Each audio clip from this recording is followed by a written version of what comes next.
A view of evolution. But how shall we avoid throwing ourselves into altruistic work if we are surrounded by poverty, ignorance, suffering, and every appearance of misery, as very many people are? Those who live where the withered hand of want is thrust upon them from every side appealingly for aid must find it hard to refrain from continuous giving. Again, there are social and other irregularities, injustices done to the weak, which fire generous souls with an almost irresistible desire to set things right. We want to start a crusade. We feel that the wrongs will never be righted until we give ourselves wholly to the task. In all this, we must fall back upon the point of view. We must remember that this is not a bad world, but a good world in the process of becoming. Beyond all doubt, there was a time when there was no life upon this earth.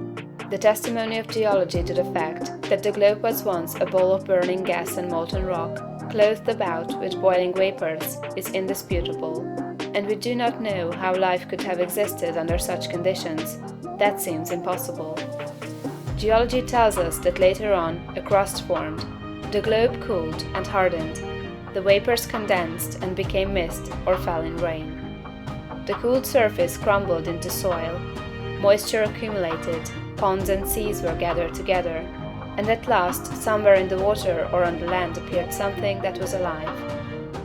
It is reasonable to suppose that this first life was in single-celled organisms, but behind these cells was the insistent urge of spirit, the great one life seeking expression. And soon organisms, having too much life to express themselves with one cell, had two cells and then many, and still more life was poured into them. Multiple-celled organisms were formed, plants, trees, vertebrates, and mammals, many of them with strange shapes, but all were perfect after their kind, as everything is that God makes. No doubt there were crude and almost monstrous forms of both animal and plant life, but everything filled its purpose on its day, and it was all very good. Then another day came, the great day of the evolutionary process, a day when the morning stars sang together, and the sons of God shouted for joy, to behold the beginning of the end. For man, the object aimed at from the beginning, had appeared upon the scene.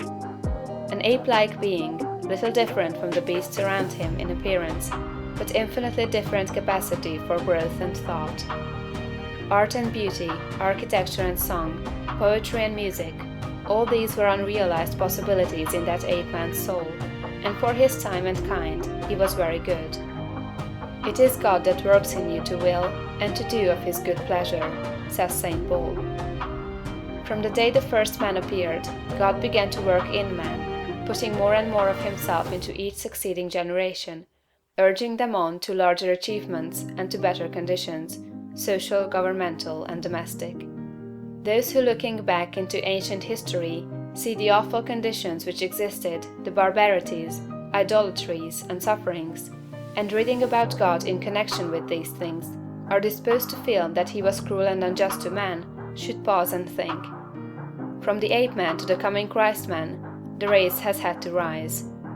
And it could only be accomplished by the successive unfolding of the various powers and possibilities latent in the human brain. God desired to express himself, to live in form, and not only that, but to live in a form through which he could express himself on the highest moral and spiritual plane. God wanted to evolve a form in which he could live as a God and manifest himself as a God. This was the aim of the evolutionary force. The ages of warfare, bloodshed, suffering, injustice, and cruelty were tempered in many ways with love and justice as time advanced. And this was developing the brain of man to a point where it should be capable of giving full expression to the love and justice of God. The end is not yet. God aims not at the perfection of a few choice specimens for exhibition, like the large berries at the top of the box, but at the glorification of the race. The time will come when the kingdom of God shall be established on earth. The time foreseen by the dreamer of the Isle of Patmos, when there shall be no crying, neither shall there be any more pain, for the former things are all passed away, and there shall be no night there. End of chapter 19.